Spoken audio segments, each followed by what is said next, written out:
हरिओम. योगदास श्री जयगणेश जोशी यांनी केलेले आत्माराम या ग्रंथाचे हे निरूपण.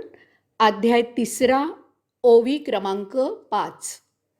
हेही न घडे बोलणे, आता पाऱ्हेरा किती देणे, वेदशास्त्र पुराणे तेही नासोनी जाती. श्री समर्थ सांगतात की ब्रह्म शब्दातीत आहे. ते वाणीने व्यक्त करता येत नाही. ते कल्पनातीत आहे, विचारातीत आहे. यामुळे ब्रह्मासंबंधी काही बोलणे व्यर्थ आहे. त्याचे कितीही पालहाळ लावले तरी ते सांगून होत नाही, सांगितले जात नाही. कारण शब्द स्वर हे ओंकारामधून ध्वनित झाले आहेत. कारण स्वरशब्द हे ओंकारामधून ध्वनित झाले आहेत. ओंकार आत्मारामामधून ध्वनित झाला आहे. यामुळे ओंकार आत्मारामाच्या नंतर आहे. ती आत्मारामाची अभिव्यक्ती आहे. आत्माराम ओंकाराच्या आधी आहे. अर्थातच ओंकार आणि त्यामधून निर्माण झालेले स्वर शब्द आत्मारामाचे वर्णन करायला अपुरे आहेत. उदाहरणार्थ, आजोबांचे चरित्र नातू समग्रपणे सांगू शकत नाही.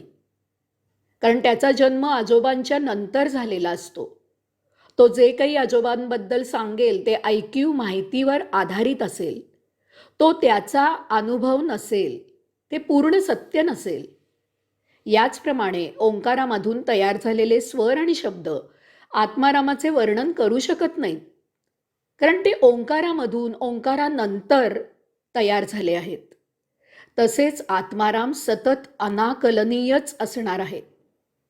आपल्याला त्या परमदिव्य प्रकाशाची अनुभूती प्राप्त होते. येथपर्यंतच सर्व काही ठीक असते. अनुभूतीच्या या पायरीपर्यंत आपण आपली अनुभूती शब्दाने वाणीने व्यक्त करू शकतो. परंतु यानंतर जेव्हा आपल्याला आत्माराम स्वरूपावस्था प्राप्त होते, तेव्हा आपण त्या परमदिव्य प्रकाशाच्या अनुभूती पलीकडे आत्मस्वरूप होतो. तेच ब्रह्म असते. हे कसे होते ते समजून घ्या. त्याचा अद्भुत आविष्कार जाणून घ्या. ते दिव्य ज्ञान समजून घ्या. जेव्हा परमदिव्य प्रकाशाची अनुभूती प्राप्त होते, तेव्हा आपण मध्यभागी असतो आणि सर्व बाजूने त्या परमदिव्य प्रकाशाने घेरून गेलेले असतो. परंतु पुढे यात दिव्य प्रगती होते आणि ध्यान समाधी सखोल होते. आपल्याला तो परमदिव्य प्रकाश त्याच्यात सामावून घेऊ लागतो. आपले अस्तित्व लोप पावते. आपण त्या परमदिव्य प्रकाशात विलीन होतो. येथे आपल्याला प्रकाशाचे दर्शन होते. ते आत्मारामाचे दर्शन असते. तेच ब्रह्म असते. असे का ते समजून घ्या. आपण नेहमी प्रकाशित झालेल्या वस्तू पाहतो, तथापि आपण कधीही प्रकाश पाहत नाही. 2 वस्तूंमधील हवा प्रकाशित होते आणि यामुळे त्या पोकळीमध्ये प्रकाश पाहिल्याचा आपल्याला आभास होतो. प्रत्यक्षात तसे होत नाही. आपण प्रकाशित झालेली हवाच पाहत असतो. आपल्याला प्रकाश कधीही पाहायला मिळत नाही. तशी सोय भौतिकात नाही. परंतु अध्यात्मात जेव्हा ध्यान समाधीमध्ये गहनता प्राप्त होऊन आपल्याला जेव्हा तो परमदिव्य प्रकाश स्वतःमध्ये सामावून घेतो, तेव्हा आपण आपले अस्तित्व विसरतो आणि आपल्याला त्या परमदिव्य प्रकाशाचे दर्शन होते. तेच ब्रह्म असते. अशा या परमदिव्य अवस्थेत असताना आपण देहातीत झालेले असतो. यामुळे आपल्याला नेमके काय दर्शन झाले याचे ज्ञान आपल्या इंद्रियांना होत असते. अशा प्रकारे प्रत्यक्ष दर्शन झालेला आत्माराम आपल्याला साक्षात्कारानंतरही सदा अनाकलनीयच असतो. यास्तव श्री समर्थ सांगतात की वेदशास्त्रे पुराणे ही आत्मारामाचे वर्णन करण्यासाठी निरुपयोगी होतात. कारण वेदशास्त्रे पुराणे हे शब्द भांडार आहे. आत्माराम शब्दातीत वाणीतीत आहे. आपण अद्भुत किंवा या विश्वापलीकडील किंवा असेच हे इतकेच वर्णन करू शकतो. भाषा आत्मारामाला तिच्या कवेत कक्षेत घेऊ शकत नाही, तिच्यात सामावून घेऊ शकत नाही. आता पुढची ओवी, ओवी क्रमांक 6.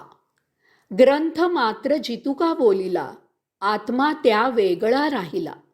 ये मायेचा स्पर्श झाला नाहीच तयासी.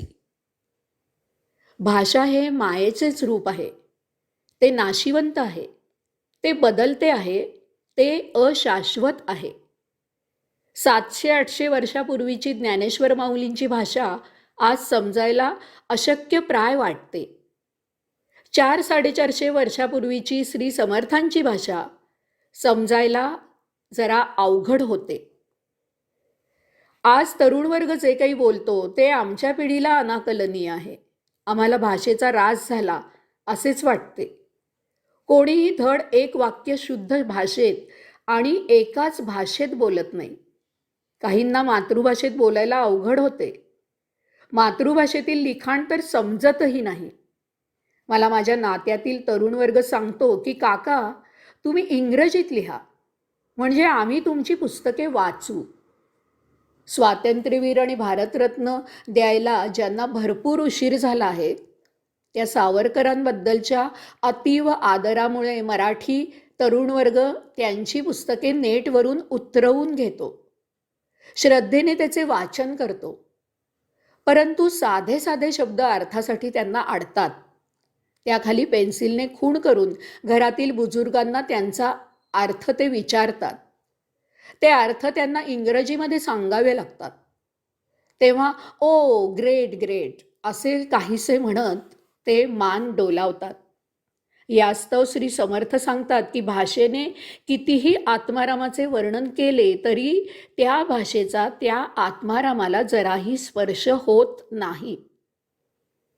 कारण भाषा मायेचीच अभिव्यक्ती आहे. ती आत्मारामाला स्पर्श करू शकत नाही. भाषेने केलेले जे काही वर्णन असते ते आत्मारामाच्या सभोवती घिरट्या घालत प्रदक्षिणा पूर्ण करत असते. परंतु ते काही आत्मारामापर्यंत पोहोचू शकत नाही आणि कधीही पोहोचू शकणार नाही. ते आत्मारामाच्या परिघावरच घुटमळत असणार आहे.